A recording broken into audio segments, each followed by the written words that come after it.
kufanikiwa. Kuna jambo moja nililojifunza katika maisha kwa waliofanikiwa. Jambo hilo, kitu kikiwa ni siri, huwa hawatangazi kwa watu wengine. Huwa yanakuwa ni mawazo tu wanatunza moyoni mpaka pale yatakapofanikiwa. Ndiyo maana huwa na matokeo makubwa katika kukamilisha mambo yao.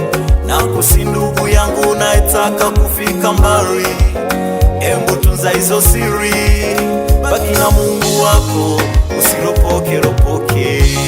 Kitu kikiwa ni siri, Kitu kikiwa ni siri, usiwaambie wengine. usiwaambie wengine.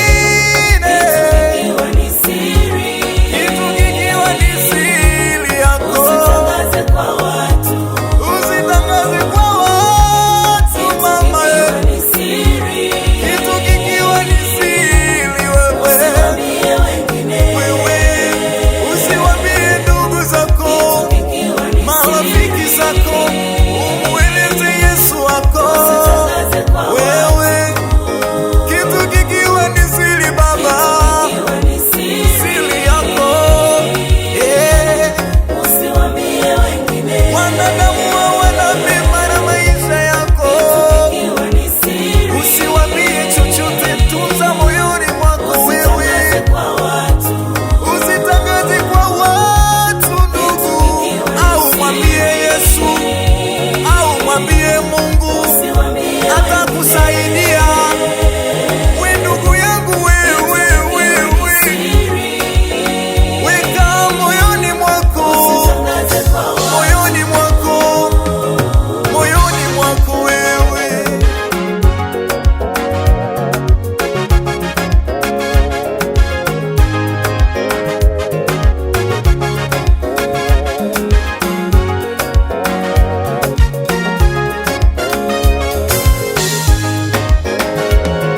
Unajua chanzo cha wewe kutokufika mbali kwa wakati sahihi, huenda hujatunza siri. Umepata mchumba tu, ushaanza kumposti Facebook statasi, hata mali hujalipiwa.